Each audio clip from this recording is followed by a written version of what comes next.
I knew something was wrong before I even finished opening the front door. It wasn't a broken lock or a forced entry or anything obvious enough to trigger panic. It was the absence of disruption.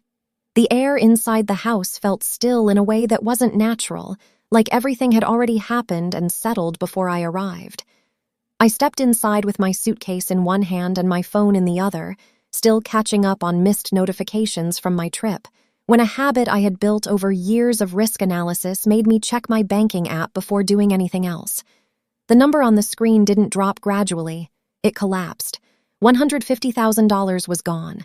Not pending, not frozen, gone. No alerts, no suspicious login warnings, no foreign access flags, just a clean, completed set of withdrawals that left nothing behind but a number that didn't match reality. I stood there for a moment in the entryway, not reacting, not moving, just processing. Because money doesn't disappear, it moves. And if it moves without noise, without resistance, without any system pushing back, then it wasn't taken by force. It was accessed correctly. I closed the app slowly and placed my suitcase by the wall. My eyes moved across the house, scanning for anything out of place. The alarm panel showed no triggered events, no breach notifications, no system resets. Whoever had accessed my money didn't break in. They walked in with permission the system recognized. That narrowed the possibilities instantly. I went straight to my office without turning on the lights. The late afternoon sun through the window was enough. I crouched beside the cabinet under my desk and unlocked the compact safe I kept hidden behind it. It was where I stored items I didn't trust to digital systems, backup cards, sensitive documents, and one sealed envelope containing a secondary ATM card tied to a high-liquidity account.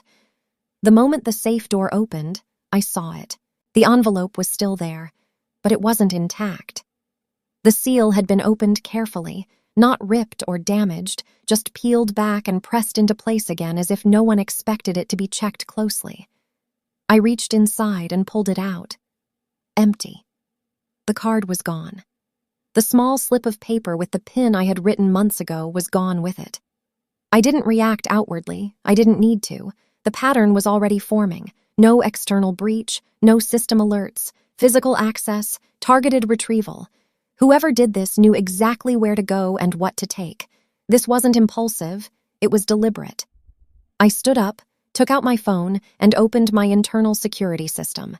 I scrolled back through the camera timeline until I reached the previous afternoon. At 2:18 p.m., the front door unlocked. Not with the keypad, with a physical key. My key. My mother walked in first. She didn't hesitate or look around. She moved with quiet certainty, like she had done it 100 times before. Behind her, my younger sister stepped in, closing the door softly. And then he followed. Her boyfriend. Calm, composed, carrying himself like he belonged in a space that wasn't his. I watched in silence as they moved directly into my office. My mother knelt in front of the cabinet, pulled out the emergency override key I had once given her, and opened the safe without pause. She reached inside, took the envelope, and opened it with the same careful precision I had noticed minutes ago. She unfolded the paper, read the pin, and typed it into her phone.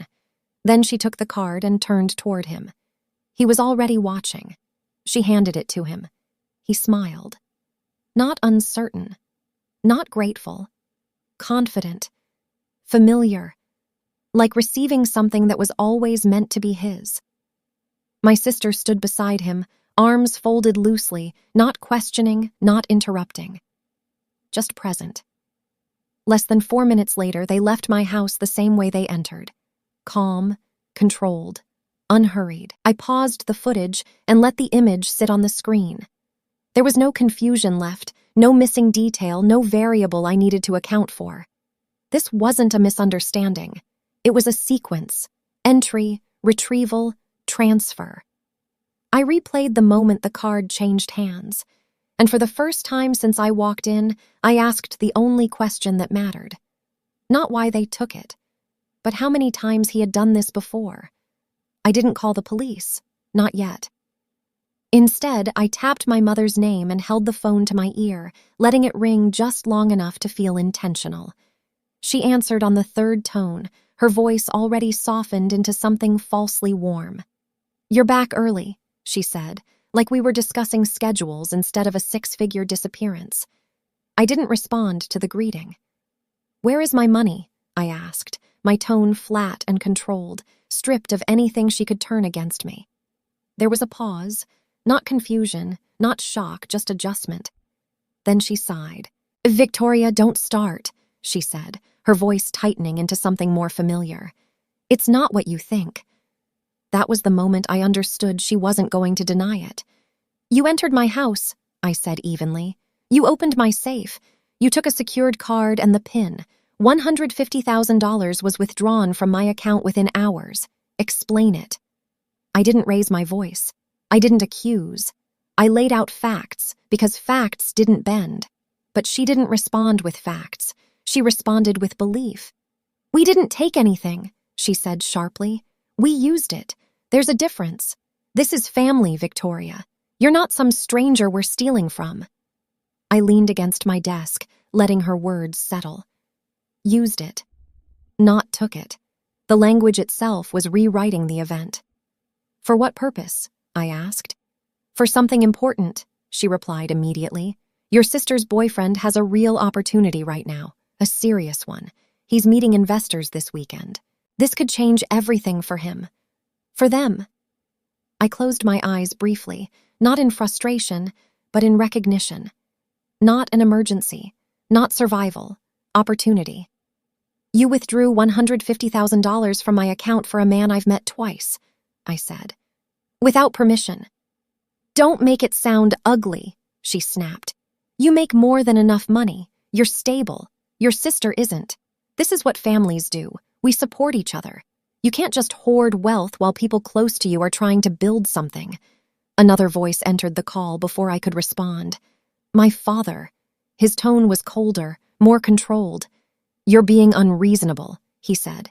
"It's not like the money is gone. It's being invested. He's going to multiply it. You'll get it back." I exhaled slowly. I had heard this logic before, not in my family, in reports. "You transferred secured funds through an unauthorized channel," I replied. "That's not an investment. That's exposure." "Exposure to what?" my mother shot back. "You sound paranoid. He's not a criminal. He's ambitious. Just because you don't understand his field doesn't mean it's wrong." Then he spoke. "Victoria, I think there's been a misunderstanding," he said, his voice smooth, measured, controlled in a way that didn't match the situation. "I never intended for this to create tension. Your mother offered support, and I accepted it in good faith. The capital is already being positioned into a private fund with strong returns. I can walk you through the structure if you'd like." He didn't sound defensive. He didn't sound nervous. He sounded practiced. "Which fund?" I asked. There was a fraction of a second of silence. Not long, but enough. "It's a private placement," he said smoothly, "not publicly listed. That's why the returns are higher." I didn't respond immediately. Instead, my mind moved backward, not emotionally, but analytically. 6 months ago, I had reviewed a flagged network involving unregistered private funds targeting high-income individuals through personal connections. The structure had been identical. Entry through trust, escalation through exclusivity, funds fragmented, redirected, then absorbed into a central pool before disappearing. The operators all shared one trait. They never sounded uncertain. I returned to the present. "You have 20 minutes, I said calmly. "Return the full amount to my account. If the funds have already been moved, reverse the transactions and provide complete documentation of every transfer." My mother let out a sharp laugh. "Or what?" she demanded. "You're going to call the police on your own family? Over money?" My father added, his voice hardening. "Think carefully. You don't escalate something like this.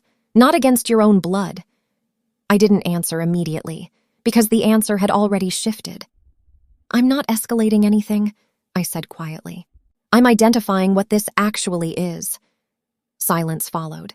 Not confusion, not argument, just the moment when control slipped. "I can explain everything," he added quickly, the first hint of pressure entering his tone. "You're overreacting to—" I ended the call. I didn't need to hear the rest. Whatever they believed this was, it wasn't a family misunderstanding. And whatever he was building, I had seen it before. I opened my laptop and bypassed the standard banking interface, going straight into the risk analysis platform I used for anomaly tracking. It wasn't designed for personal accounts, but the architecture was the same. Movement left patterns, and patterns always told the truth. Within seconds, the dashboard loaded, clean and silent, waiting for input. I entered my credentials, authenticated through a secondary layer, and accessed the raw transaction feed. The withdrawal wasn't a single event. That was the first confirmation. $150,000 had not been removed in one transaction. It had been divided into multiple transfers, each carefully sized just below automated fraud thresholds. 10,000, 11,500, 9,800. Each transaction spaced just enough to avoid triggering alerts. I leaned back slightly, studying the sequence. This wasn't improvisation. It was structured. I expanded the routing map. Each transfer moved into a different intermediary account. They weren't random. Some had minimal transaction history, just enough activity to appear legitimate. Others had been recently activated, their timestamps aligning too closely with the timeline to be coincidence. From there, the money didn't stay. It moved again. Lines began to converge across my screen, forming a network that tightened toward a single destination. I zoomed in. The final node wasn't a person. It was an entity, a private investment fund. The name appeared at the center of the map, neutral, unremarkable at first glance. But I didn't need to read it twice to recognize it. I had seen it before, not in success reports, but in flagged documentation. I opened a secondary database and ran a search. The file appeared immediately. High-risk classification, unregistered private fund, multi-state activity, suspected involvement in structured financial fraud, targeting individuals through personal relationships. No formal convictions yet, but multiple ongoing investigations. Funds fragmented across accounts, then consolidated and redirected into offshore structures before disappearing. I didn't feel surprised. I felt confirmation. I returned to the transaction map and selected one intermediary account, tracing its origin. The creation timestamp aligned within days of when my sister's boyfriend had started appearing regularly around my family. The timing wasn't accidental. This wasn't a man who found an opportunity. This was someone who created one. I replayed his voice in my head, calm, measured, confident, not someone asking for help, someone executing a process. I opened the real-time monitoring layer and set active alerts on every account connected to the network.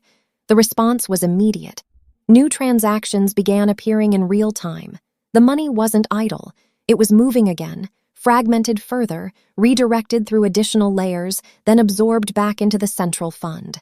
The velocity was increasing. They were accelerating. That meant they believed they were still in control. I initiated a deeper scan, pulling metadata tied to the receiving entity. Device signatures, IP clusters, geographic routing. The majority of access points didn't originate locally. They bounced across different states, stabilizing briefly in one region before dispersing again. It was designed to obscure origin, but it wasn't invisible. I isolated one active session. It was live, connected directly to the fund receiving my money. The location resolved slowly, refining as the system processed the signal. Not a residential address, not an office, a resort, high-end, private, the kind of place where access was controlled and perception mattered more than verification. I stared at the screen as additional data populated. Scheduled event, investor gathering, restricted access. That was where the money was going, not into long-term investment, into presentation. I leaned forward, resting my hands on the desk, letting the structure assemble without interruption. Entry through family, access to secured funds, fragmentation to avoid detection, consolidation into a flagged entity, immediate redeployment into a controlled environment designed to attract more capital. This wasn't theft. It was a cycle, and my money had just been used to fuel the next stage. I opened a secure folder and began compiling everything. Camera footage, transaction logs, routing diagrams, entity profiles. each file aligned into a structured report, precise and complete. By the time I finished, there were no gaps left, no missing variables, no uncertainty about what this actually was. I looked back at the live map one more time. The central node pulsed steadily, absorbing incoming transfers, preparing for the next movement. They were still operating, which meant one thing: they hadn't realized they had already been exposed. I didn't open the contacts for local police. I opened a secure channel instead and began building a submission that wouldn't require interpretation. Every file had to stand on its own. I uploaded the raw security footage first, unedited and complete, with timestamps intact. My mother entering with a physical key, the safe opening without hesitation, the envelope removed, the card transferred. No commentary, no framing, just sequence. Then I attached the transaction logs, ordered chronologically, each transfer labeled, each intermediary account mapped, each convergence point highlighted. I added the routing diagram next, clean lines showing fragmentation and consolidation, followed by the risk profile of the receiving entity pulled directly from a flagged database. Each layer reinforced the last until the structure was self-evident. I paused before adding the final component, the live feed. I embedded real-time tracking data tied to the fund, including the active session at the resort. The signal was still stable, still transmitting, still connected to the same central node that had absorbed my money. Whoever was operating that endpoint hadn't disconnected. That meant the event was ongoing. That meant there was still a window. I completed the submission and authenticated with my credentials. Name, role, verification status. I labeled the case without embellishment. Suspected multi-layer financial fraud involving unauthorized asset extraction, cross-account laundering, and active redeployment into a high-risk investment structure. Then I sent it. The reply came faster than any system designed for delay. Remain available. Do not intervene further. I read it once and set the phone down. A second message followed immediately. Your data aligns with an ongoing investigation. Maintain current position. I leaned back, letting the implications settle without reaction. I hadn't uncovered something isolated. I had intersected with something already in motion. My report hadn't started the process. It had completed it. My phone vibrated against the desk. My mother. I ignored it. Another call came through, then a third, each one closer together, more insistent. I turned the phone face down without checking the notifications. Whatever explanation they were preparing, whatever version of events they were constructing, it no longer mattered. They had already lost control of it. I reopened the live tracking interface. The resort network had grown denser. Additional devices connected to the same node, signals clustering around a central point consistent with a presentation space. Transaction activity increased in small increments, new deposits entering the system and merging into the same fund that held my money. It wasn't just me anymore.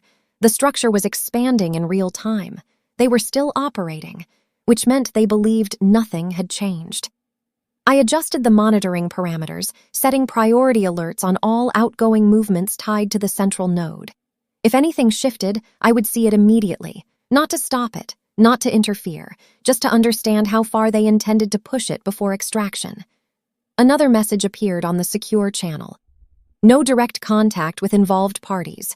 Do not alert subjects. Continue passive monitoring. I almost smiled. I had already stopped speaking to them. I watched as the data continued to populate, each new transaction reinforcing the same pattern: fragmentation, redirection, consolidation. The system was precise, efficient, and confident in its design. That confidence was the weakness. Systems that rely on repetition assume continuity. I focused on one detail. An unknown device had entered the network. It appeared briefly at the edge of the mapping layer before stabilizing closer to the center. No transaction activity, no routing behavior. It wasn't participating in the system, it was observing it. I flagged it automatically and isolated its signal. It didn't disconnect. Minutes passed, and the pattern held. More deposits, more consolidation. The central node pulsed steadily, absorbing everything. Then a message appeared within the internal communication layer of the fund. Close within the hour. I stared at the line. That wasn't language used for growth. That was timing for extraction. They were preparing to move everything out. I leaned forward slightly, watching the network tighten, each connection converging toward a single exit point. The system that had taken hours to build was preparing to collapse itself in minutes, leaving nothing behind but empty accounts and broken trails. Except something didn't align. The unknown device remained active, and for the first time since I began tracking, there was a delay. Small, almost imperceptible, but enough. Enough to suggest that something inside the system no longer belonged to them. I didn't move. I didn't intervene. I just watched as the structure continued forward, unaware that it had already been entered from within. Somewhere inside that room, someone wasn't there to invest. They were there to end it. And whatever happened next, I wasn't the one controlling it anymore. I expanded the live interface and let the resort network fill my screen. Every active signal mapped into a structure that didn't need visuals to be understood. The density had increased again. More devices, more connections, more movement feeding into the same central node. I opened the event metadata attached to the location and confirmed what the pattern already suggested. Private investor gathering, restricted entry, curated attendees. The kind of environment where access replaced verification and confidence replaced scrutiny. I isolated the central device. It hadn't moved. The signal remained fixed at the highest concentration point on the map, consistent with a presentation space. I reconstructed the layout through network clustering, defining the edges of the room, the positions of surrounding devices, the pathways of movement. He was standing at the center. Everyone else was arranged around him, presenting, using my money. I opened the transaction feed linked to his session and watched as new deposits entered in real time. 5,000, 8,000, 12,000. Each one followed the same structure my funds had: fragmentation, redirection, consolidation. The system replicated itself seamlessly, absorbing each new contribution until it became indistinguishable from the rest. He wasn't just using my money, he was multiplying it. I tracked one incoming transaction from origin to destination. The source was a small business account tied to an attendee profile I had already identified. It moved through 2 intermediary layers, then merged into the same fund without resistance. Clean, efficient, invisible to anyone who didn't know what they were looking at. That was the performance. I imagined the room without needing a camera, controlled lighting, a polished screen behind him displaying projections designed to look inevitable. Growth curves angled upward, clean numbers, measured tone. He would be speaking slowly, deliberately, offering access rather than selling opportunity. That was how these systems worked. They didn't push, they invited. I shifted my focus back to the network. A new device appeared at the edge of the map. Unknown identifier. No prior activity. It connected briefly, then moved inward, stabilizing near the central cluster. I flagged it immediately. It didn't initiate any transactions. It didn't interact with the fund. It just remained there, connected but inactive, observing. Minutes passed, and the system continued without disruption. More deposits entered. More funds consolidated. The velocity increased, but the structure held. Whoever was orchestrating this had done it enough times to know exactly how far to push without triggering attention. Or they believed they had. I opened the internal communication layer tied to the fund's backend. A message appeared. Close within the hour. I read it once, then again, confirming what it meant. They were preparing to exit. Everything that had been built inside that room was about to disappear. I returned to the unknown device. It hadn't disconnected. Its signal shifted slightly, moving closer to the central node. Still no transaction activity. Still no visible interaction. But its presence didn't align with the system's behavior. It wasn't part of the process. It was inside it. I leaned forward, watching as the network tightened. Every pathway converged toward a single exit route, the structure compressing in preparation for extraction. The system that had been expanding minutes ago was now preparing to collapse itself, leaving nothing behind but empty accounts and disconnected trails. Then I saw it. A delay. A fraction of a second between transaction confirmations. Small, almost invisible, but it hadn't been there before. I isolated the timing difference and watched it repeat. Another transaction slowed. Another paused before completing. The flow was still active, but no longer seamless. Something inside the system was interfering, introducing resistance where none had existed. I didn't move. I didn't touch the controls. I just watched as the structure continued forward, unaware that it had already been entered. The unknown device remained steady, its signal unchanged, its position fixed within the core of the network. It didn't need to act. It didn't need to move. It was already where it needed to be, somewhere in that room, surrounded by people who believed they were witnessing opportunity. Someone wasn't there to invest. They were there to finish it. And the man holding my money was still smiling, still speaking, still building a future that had already started to collapse around him. The first sign wasn't the raid. It was the system hesitating. A transaction stalled mid-route, its confirmation delayed just long enough to break the rhythm I had been tracking. Another followed, then a third.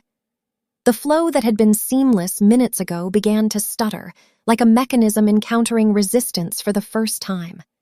I didn't touch anything. I watched as the central node flickered, not disconnecting, not collapsing, just pausing. Then it locked. Every outgoing pathway froze at once. Lines that had been pulsing with movement went rigid, suspended in place as if the system had suddenly lost permission to continue. I leaned back slightly, my eyes fixed on the screen as the architecture shifted from fluid to fixed. The unknown device I had flagged changed status, active, authoritative. A new layer appeared across the back end, not visible through standard interfaces, but detectable in the structural changes it imposed. It didn't belong to the fund. It had been inserted. The access hierarchy rearranged itself in real time, overriding the existing permissions, locking the central node from within. Then the external signal appeared. Encrypted. Law enforcement channel, linked directly to the same location. The resort network spiked instantly. Devices that had been stable began to fluctuate, signals dropping and reconnecting in irregular patterns. Not because users were leaving, but because access was being restricted. The system was no longer in control of itself. Multiple new identifiers entered the network at once, each carrying the same encrypted signature. They didn't interact with the transaction flow, they overrode it. Entry points were sealed, communication channels rerouted. The entire structure was being contained from the inside out. The takedown had started. I didn't see the room, but I could reconstruct it through disruption alone. The presentation would have stopped mid-sentence. The shift from confidence to confusion would have been immediate. Devices locking, connections failing, movement freezing, the environment collapsing around a narrative that no longer held. The central device, his, remained active longer than the others. Then it initiated a transfer. One final attempt. The system denied it. A second attempt followed, faster, less controlled, denied again. That was the moment he would have realized.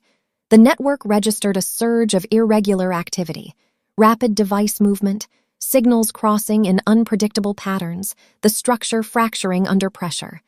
For the first time, the system wasn't guiding behavior, it was reacting to it. A new status appeared across the interface. Asset freeze initiated. Every account linked to the fund locked simultaneously. No outgoing transfers, no internal redistribution. The entire structure, from entry point to consolidation node, immobilized in place. I exhaled slowly, not in relief, but in recognition. The system hadn't collapsed. It had been preserved. Evidence. Nothing was lost. Every transaction remained exactly where it was, every path intact, every connection frozen in time. The structure that had been designed to disappear had been stopped at the moment of completion. Another update followed. Primary subject secured, secondary subjects contained. The language was clinical. Final. The network activity dropped almost instantly. Signals stabilized, then faded as devices were disconnected under controlled conditions. The central node remained locked, its structure intact but inaccessible, a complete record of everything that had just happened. I closed the live map and opened the transaction log again, scrolling back through the sequence.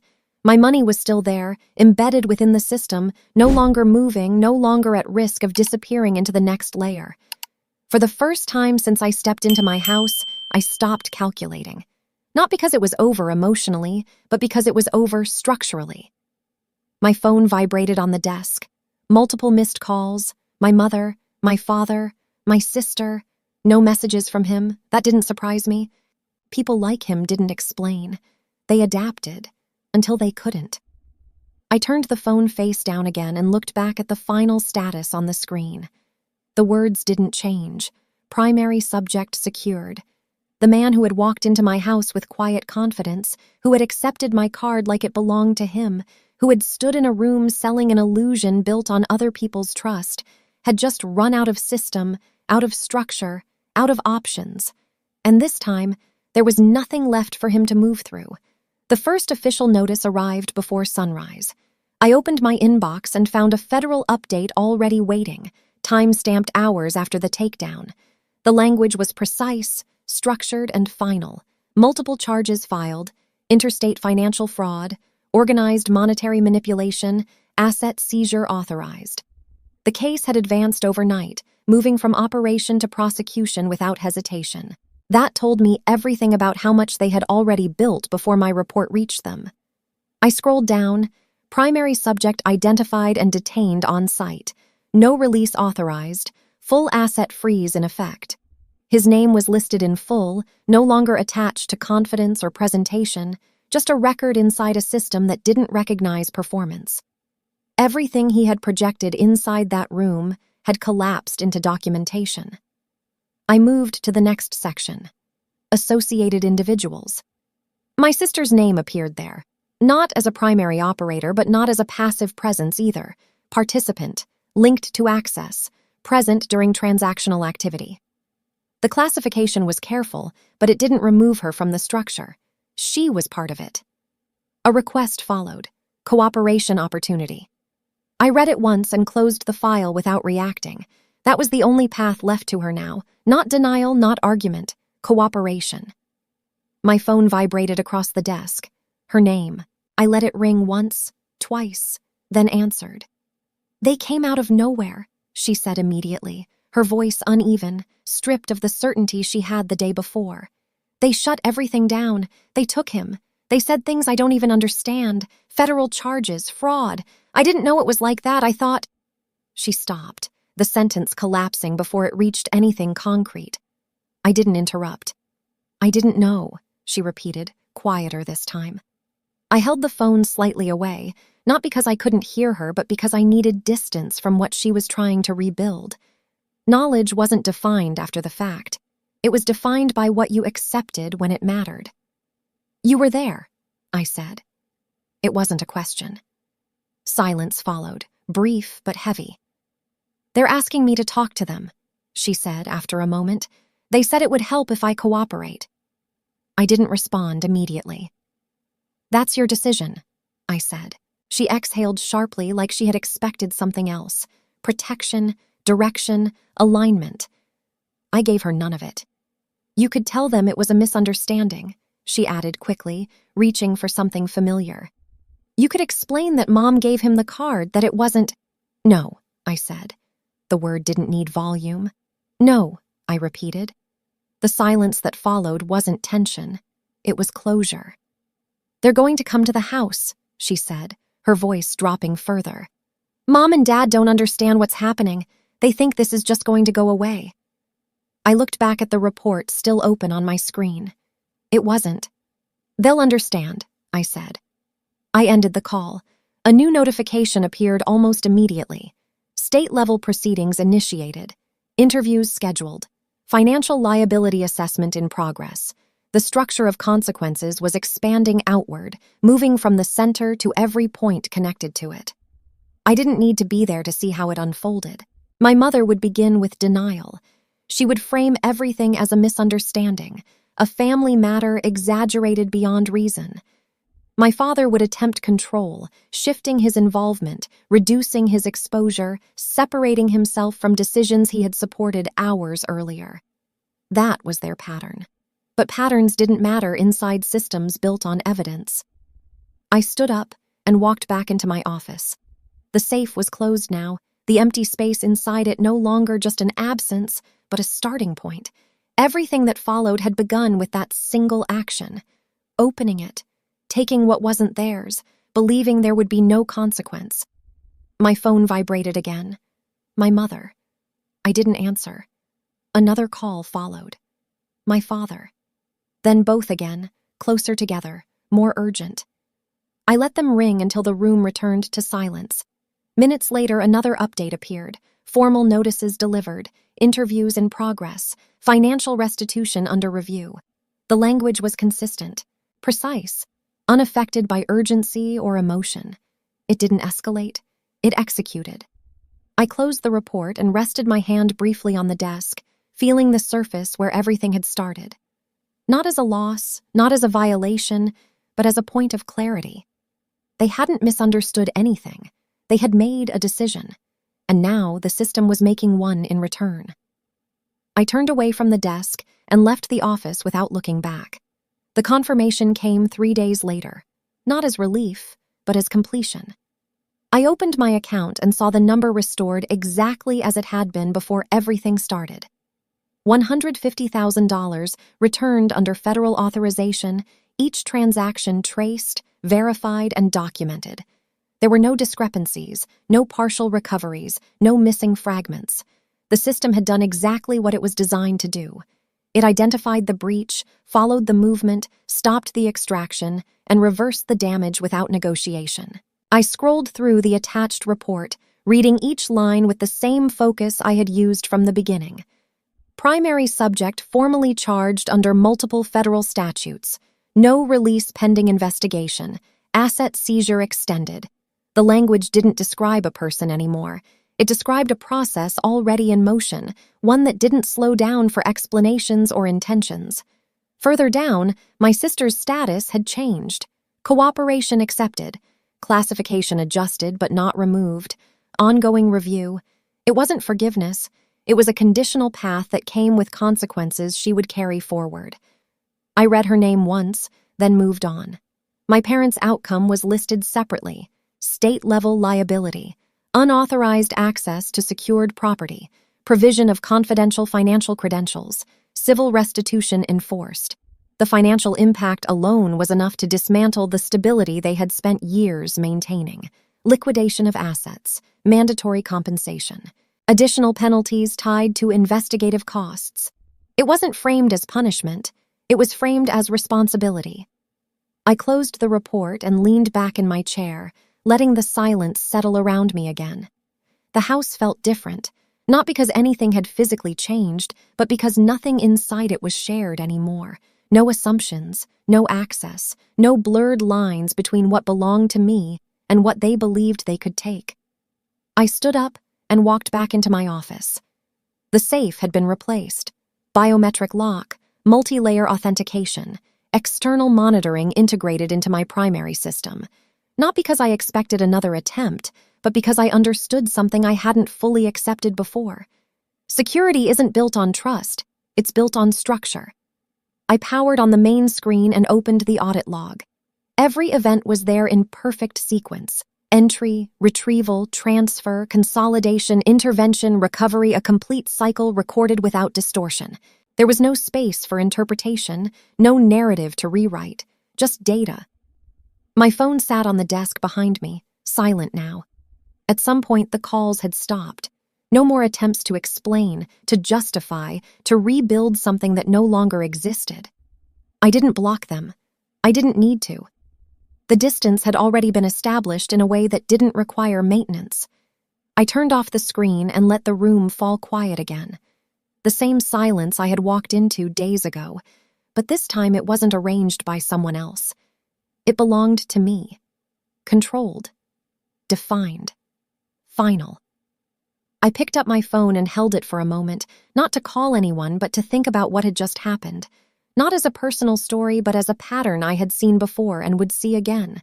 Money can be taken. Trust can be manipulated. But systems built on evidence don't negotiate. They don't adjust for emotion. They don't recognize entitlement. They respond to action.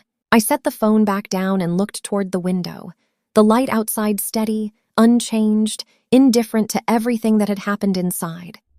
If you were in my position, if the people closest to you used access instead of permission, took what they believed they deserved, and told you it was your responsibility to accept it, would you still call it family, or would you call it what it is and let the system handle the rest? And if you've ever faced a moment where keeping the peace meant losing control of your own life, I want to know what you chose and why. Because stories like this aren't rare, they're just rarely told out loud. If this story resonated with you, stay here, share your thoughts, and subscribe to follow more stories where the truth doesn't get negotiated, it gets proven. This story is fictionalized for dramatic effect,